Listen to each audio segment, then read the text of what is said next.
सभी छोटे बड़े श्रोताओं को सुनीता भटनागर का प्यार भरा नमस्कार। ऑडियो स्टोरीज के हमारे चैनल कहानी जगत में आप सभी का स्वागत है। हिंदी कहानियों की श्रृंखला में आइए आज सुनते हैं मन्नू भंडारी जी द्वारा रचित कहानी सजा। पप्पा का कार्ड आया है चाचा जी के नाम। फैसले की तारीख 16 अप्रैल पड़ी है और इस बार निश्चित रूप से फैसला हो जाएगा, पहले की तरह स्थगित नहीं होगा।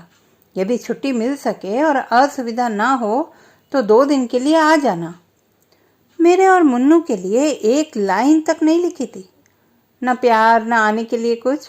पूरे साल में पप्पा का यह पहला कार्ड था और हमारे विषय में कुछ नहीं लिखा, जैसे उन्हें मालूम ही नहीं हो कि हम भी यहाँ हैं। क्या पप्पा ने अपने को इतना बदल लिया है?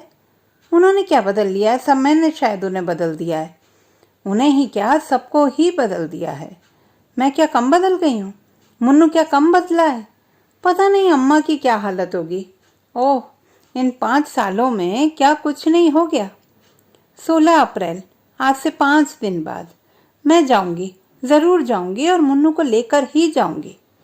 कांत मामा ने तो हर सुनवाई के बाद यही लिखा है कि इस बार फैसला पक्ष में होगा। हे भगवान, ऐसा ही हो। पर रह रहकर मन कांप जाता है।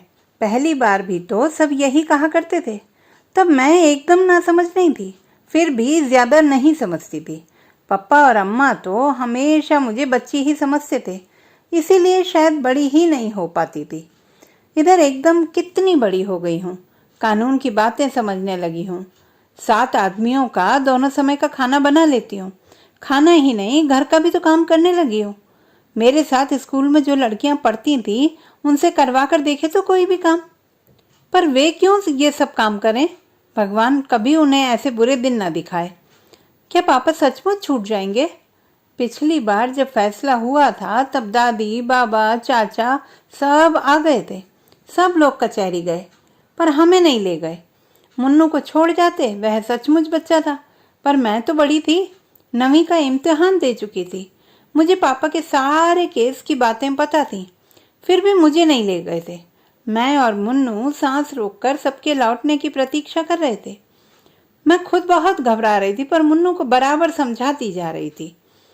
और कोई चाहे मुझे बड़ा समझे ना समझे, पर वह तो समझता ही था। 12 बजे दादी और अम्मा ने रोते रोते घर में प्रवेश किया था। बाबा कुर्सी पर बैठकर हथेलियों में मुंह छिपाकर फूट फूट कर रोने लगे। हे भगवान, तेरे राज में इतना अंधेर, मेरे निर्दोष बेटे को 2 साल की सजा। सबको रोते देखकर हम दोनों भी खूब रोए। पापा को घर नहीं आने दिया गया, वहीं से जेल ले गए। 2 दिन मैं स्कूल नहीं गई।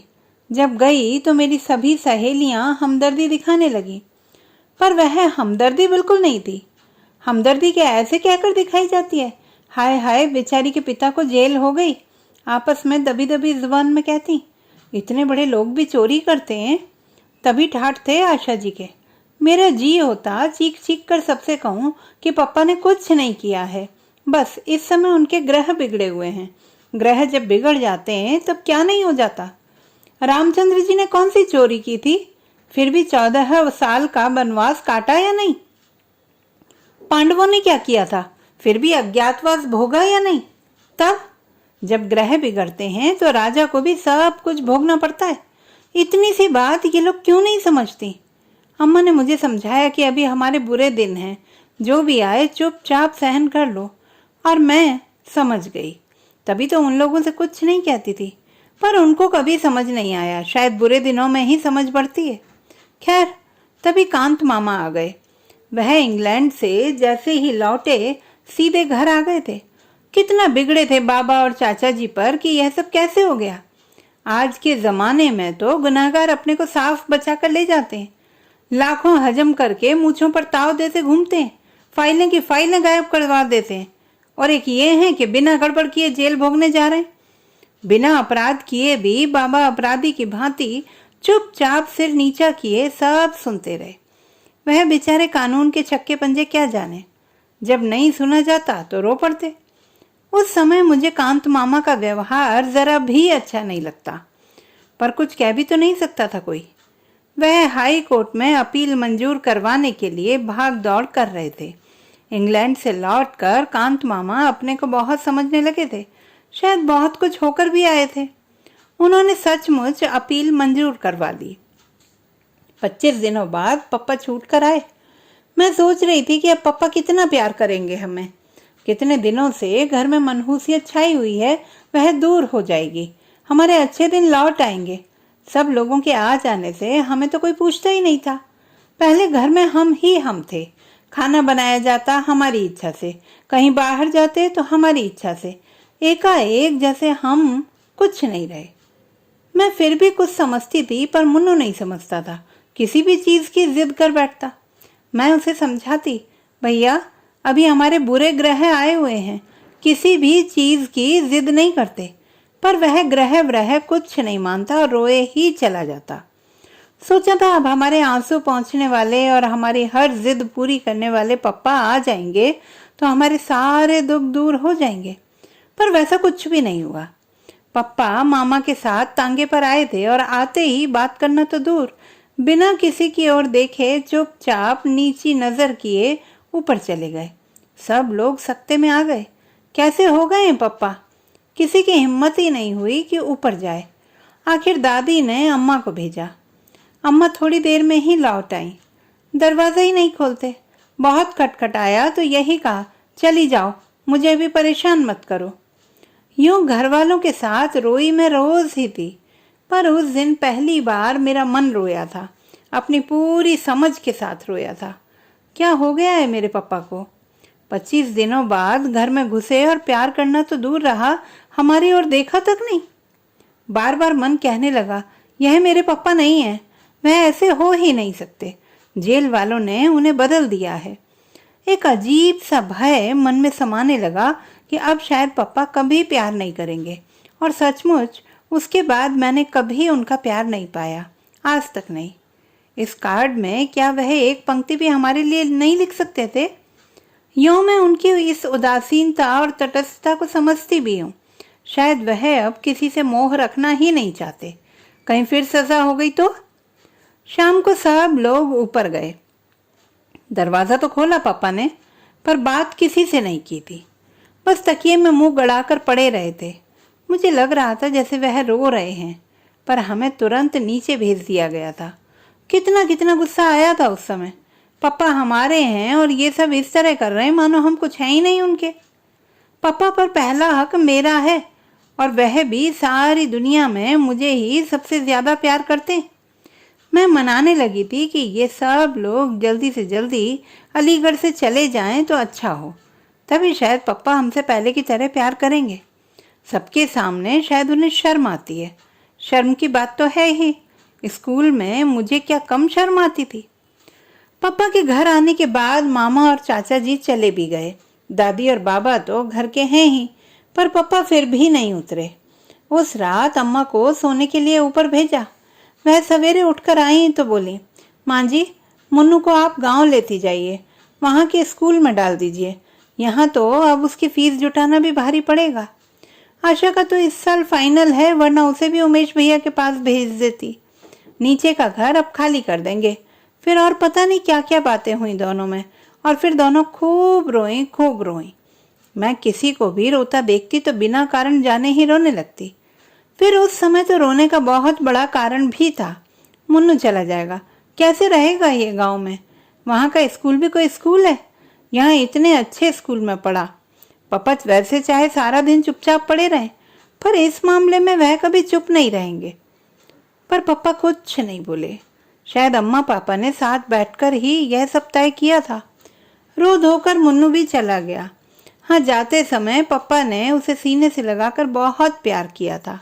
मैं पास ही खड़ी रही थी। पापा की आंखों से आंसू टपक रहे थे। मेरा बड़ा मन कर रहा था कि मैं आंसू पोंछ दूं, उनके दुख को दूर करने के लिए नहीं, पापा का प्यार पाने के लिए। मुन्नू दूर जाकर भी पापा के कितने पास हो गया, और मैं पास रहकर भी शायद हमेशा दूर ही रहूंगी। पर पापा छोड़ने नीचे नहीं आए, कोई स्टेशन भी नहीं गया। जाता ही कौन? अम्मा अकेले निकलती नहीं, और मैं जाती तो लौटती कैसे? कोई महीने भर बाद फिर हमारा घर रह गया था, उसमें से भी मुन्नू चला गया था। मुन्नू ही क्यों, सप्ताह बीतते न बीतते सारा सामान भी चला गया। नीचे का मकान खाली कर दिया गया। पकाना, खाना और सोना बरसाती में। पास की छोटी सी कोठरी साफ करके मुझे पढ़ने के लिए मिली थी। पप्पा अब कुछ कुछ बोलने लगे थे, पर पहले वाले पप्पा अब वह बिल्कुल नहीं रह गए थे। बस सारा दिन चुपचाप लेटे रहते या कुछ पढ़ते रहते।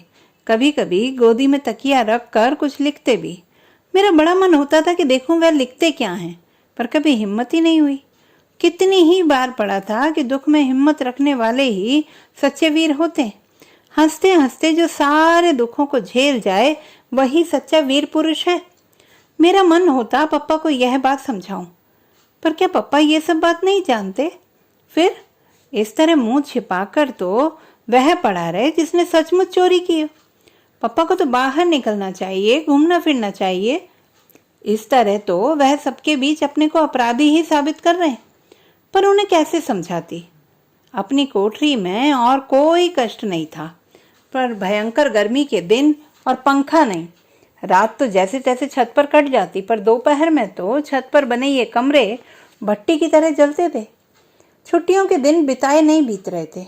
अपनी किसी सहेली के यहाँ जाने की इच्छा ही नहीं होती थी। पड़ोस तक में जाना छोड़ रखा था। दुख में कोई साथी नहीं होता। बस एक गांठ बांध रखी थी कि जब तक ये बुरे ग्रह टल नहीं जाते तब तक सभी को चुपचाप सहन करना है। जुलाई में बाबा की चिट्ठी आई। मुन्नू को 6वीं में भर्ती करवा दिया है और वह खुश है।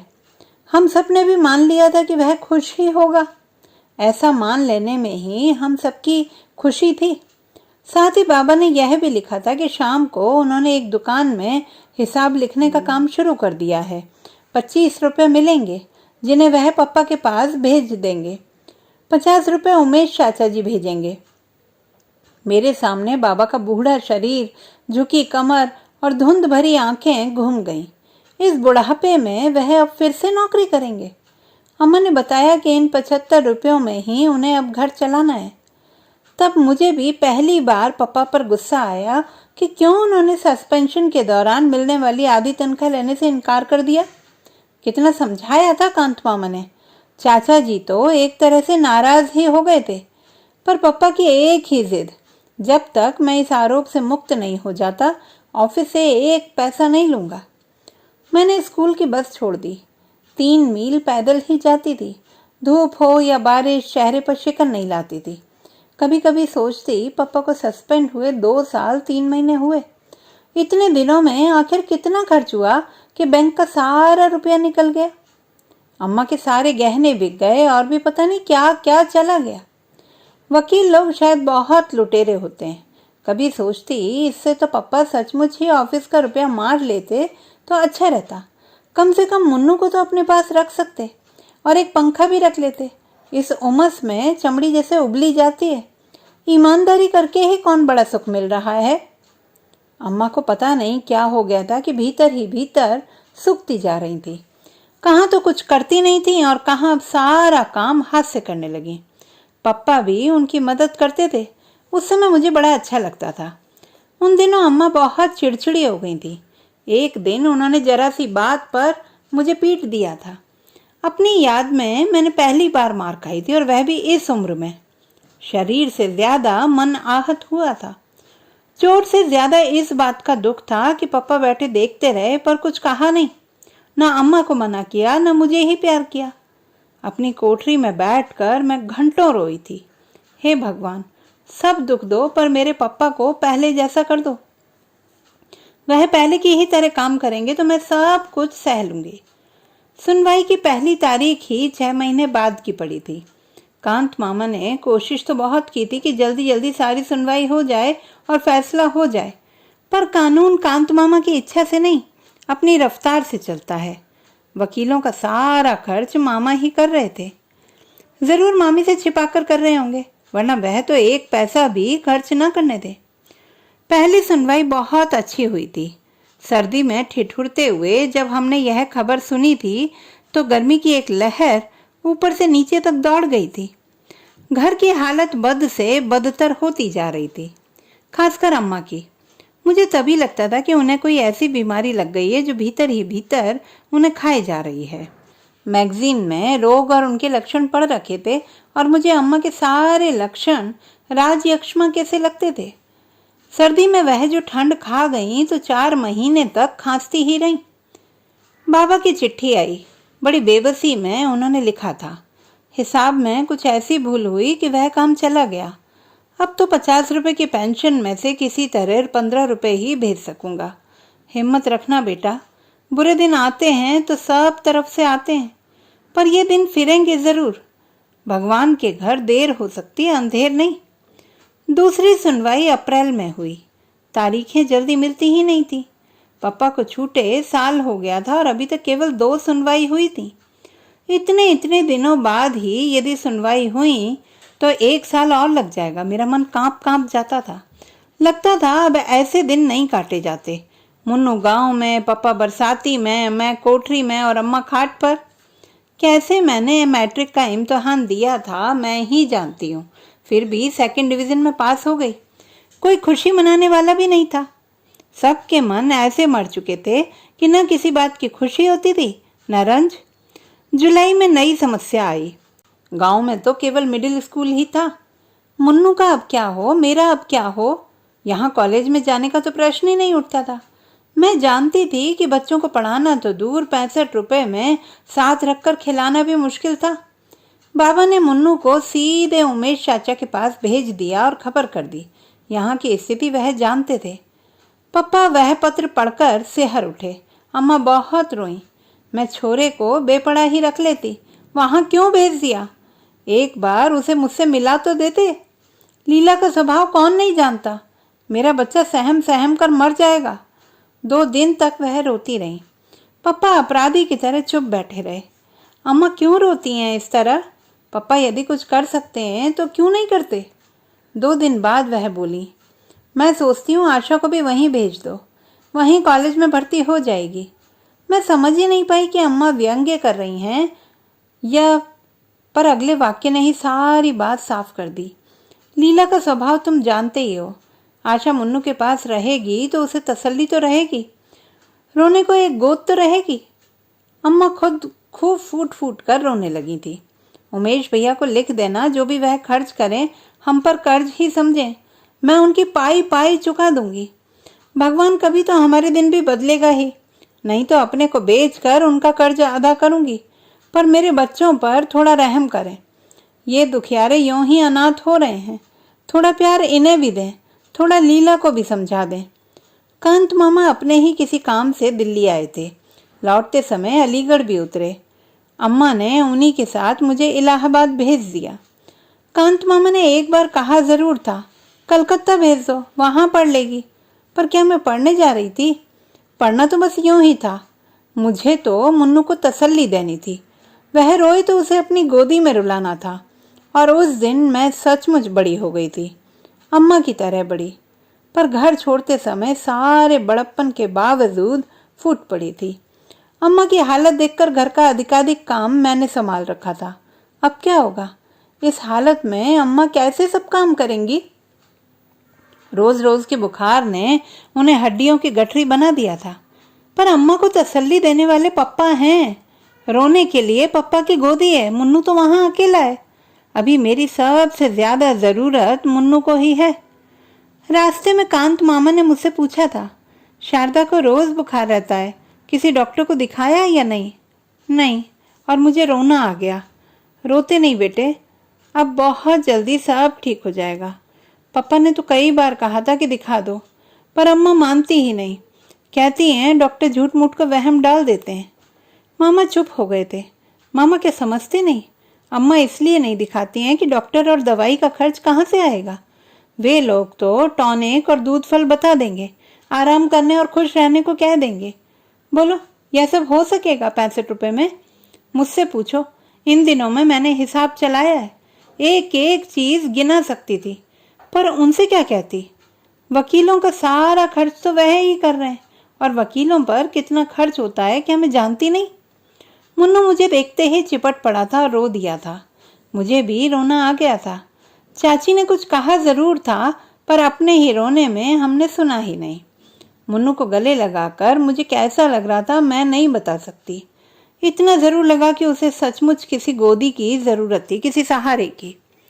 मैं चाची से बातें कर रही थी। उन्हें मेरा आना अच्छा नहीं लगा था, यह साफ था। पर मैं ही कौन अपनी इच्छा से आई हूँ। मुन्नू का रंग काफ़ी सांवला पड़ गया था, चेहरा सूख कर मुरझा गया था और आंखें बड़ी सहमी सहमी सी थीं। लगा बहुत डर कर दब कर रहता है शायद यहाँ। घर में तो कितना उधम करता था।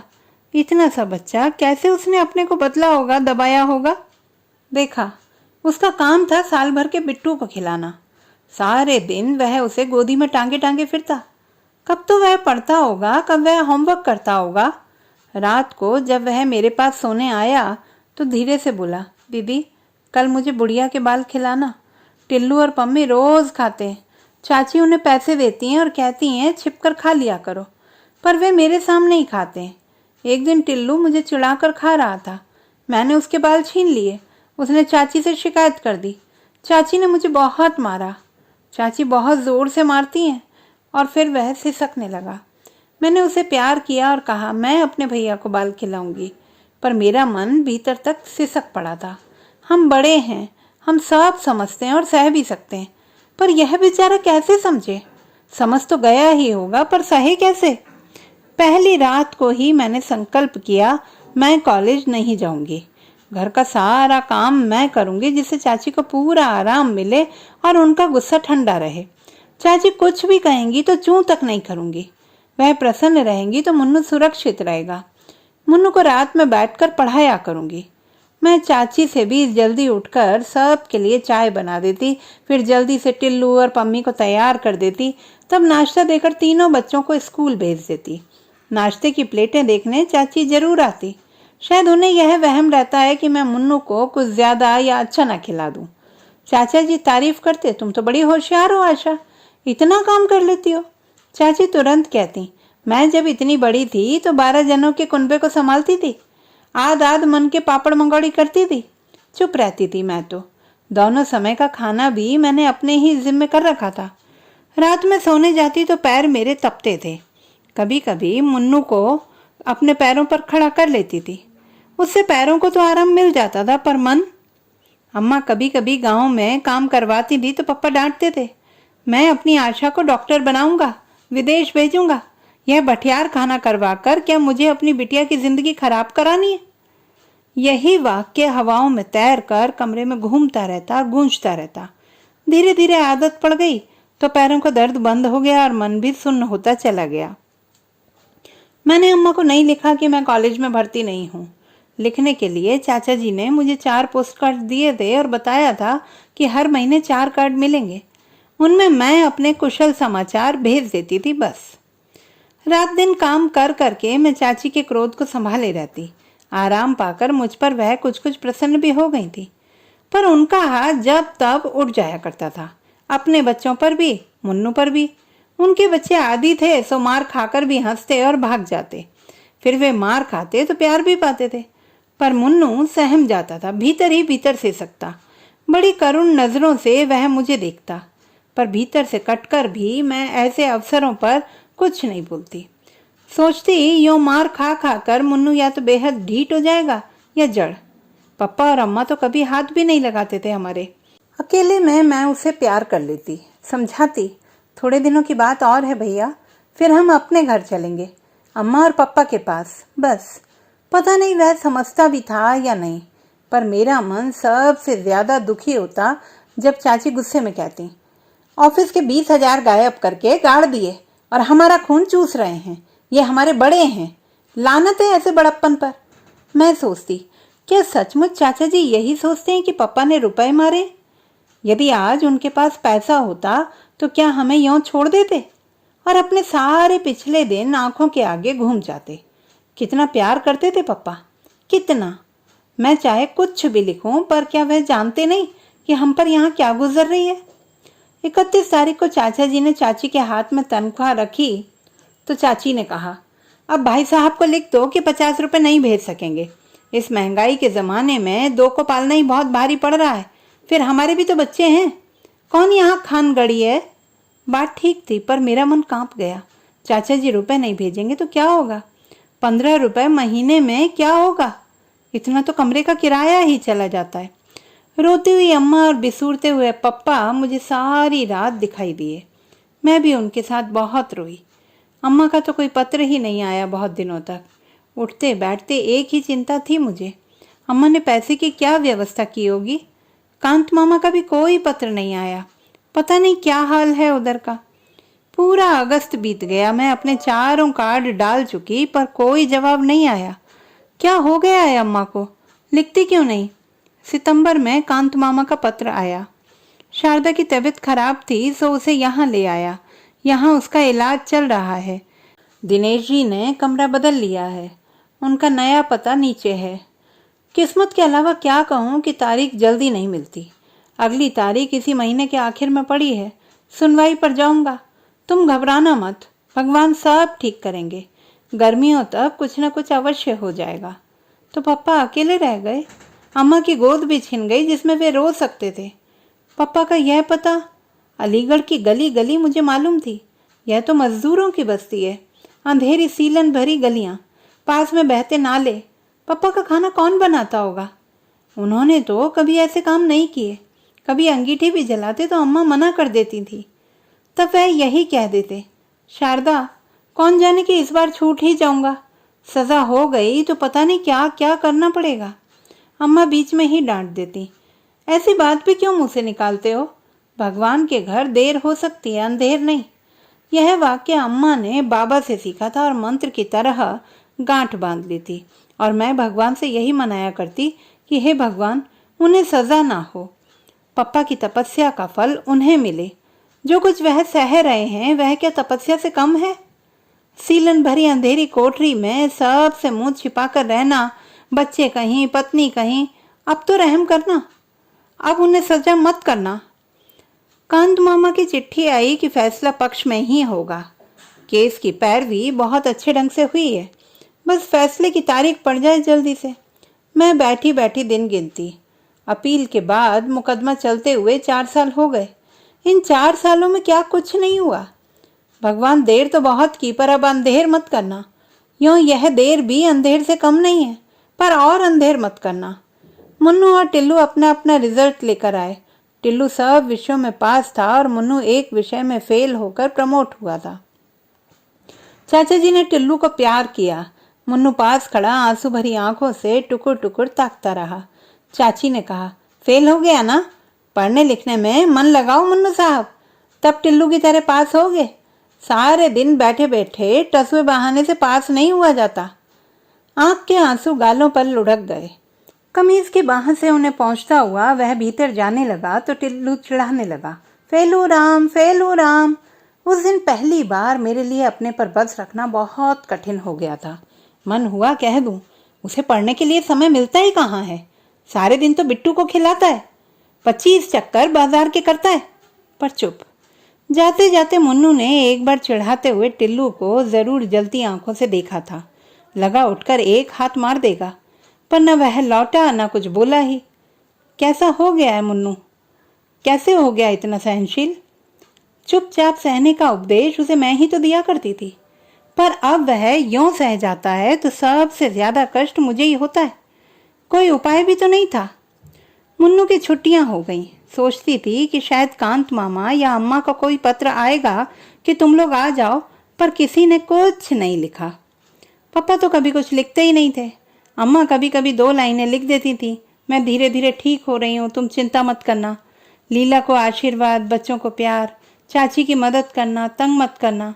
मुझे हर बार लगता था कितनी झूठी चिट्ठी लिखती हैं अम्मा। पर धीरज की अवधि खिंचते खिंचते 1 साल तक पहुंच गई। पिछले मार्च में सुनवाई हुई थी और अब इस साल का अप्रैल है। अब तो मुझे लगने लगा था कि जैसे जिंदगी भर हमें इसी तरह रहना है, बस इसी तरह। अब मैं कभी कॉलेज में पढ़ने नहीं जाऊंगी। मुन्नू हर साल एक विषय में फेल होकर जैसे तैसे प्रमोट हुआ करेगा। अम्मा शायद हमेशा बीमार रहकर मामा के यहाँ इलाज ही करवाती रहेंगी। पापा वैसे ही सीलन भरी बदबूदार कोठरी में अपना खाना पकाया करेंगे। और तभी आज पापा की यह चिट्ठी आई, उनके हाथ की लिखी पहली चिट्ठी। मैंने 1000 बार उसे देखा, पढ़ा, छुआ, जैसे उस कार्ड को छूकर पापा की हालत का ज्ञान हो जाएगा। पापा ने हमें नहीं बुलाया, कहने से चाचा जी ले जाएंगे। पर इस बार जाएंगे जरूर, चाहे कुछ भी हो जाए। कांत मामा को लिखो, वे लेते जाएंगे। कल सवेरे 10 बजे फैसला है। हम दोनों कांत मामा के साथ आ गए। धर्मशाला में छोड़कर मामा अम्मा को लेने चले गए। पूरी उम्मीद थी कि इस बार अम्मा जरूर आएंगी, पर वह नहीं आई।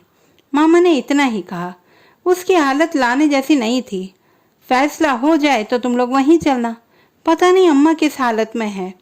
मन बार बार कांप उठता है। मामा कुछ छिपा रहे हैं। मैंने भी अम्मा से कितना कुछ छिपा रखा है। आज कौन जाने किसके बारे में सही बात क्या है। दूसरे को हल्का रखने के लिए सब अपने अपने दुख से भारी हो रहे हैं। पप्पा आए तो मैं और मुन्नू उनसे लिपट गए। कैसे हो गए पप्पा? शायद पप्पा को भी हम लोग ऐसे ही लग रहे होंगे। कितने कितने आंसू बह गए हम तीनों के। कांत मामा भी रो पड़े थे। शाम को दादी बाबा भी आ गए। रात में मुन्नू दादी से पूछ रहा था, दादी अब तो हम पप्पा के पास ही रहेंगे ना?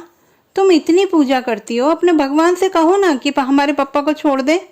हाँ बेटा, अब तू पप्पा के पास ही रहेगा। रात दिन भगवान से यही तो कहती हूँ। चाची के पास तो मैं अब कभी नहीं जाऊंगा। टिल्लू अपने को समझता क्या है? मैं अपने पप्पा के पास रहूं और फिर आ जाए। हर एक चीज में पछाड़ सकता हूँ, पढ़ने में भी, कुश्ती में भी। पहले फर्स्ट भी आया हूँ एक बार क्लास में। क्यों दीदी, आया था ना? मेरी आंखें भीग आईं। कितने दिनों बाद मुन्नू को उसके असली रूप में देख रही हूँ। टिल्लू ने उसे चिढ़ाया था तो इसने कुछ नहीं कहा था, चुपचाप भीतर बैठकर रोया था। शायद जानता था कि टिल्लू को कुछ भी कहने का अर्थ है चाची की मार। पर मुझे कितना बुरा लगा था उस दिन। कहाँ चली गई थी मुन्नू की बाल सुलभ ईर्ष्या और प्रतिस्पर्धा की भावना? क्या इतनी सी उम्र में हम लोग सब कुछ सहने के लिए ही बने हैं? मुन्नू दादी की खाट पर ही सो गया। मुझे बिल्कुल भी नींद नहीं आई। कल फैसला है, हम सब की किस्मत का फैसला। कांत मामा बहुत आश्वस्त हैं, पर पापा के चेहरे पर तो कोई भाव ही नहीं। फैसला हो गया। मैं भी कचहरी गई थी। इस बार किसी ने रोका भी नहीं। वहां खास भीड़ नहीं थी।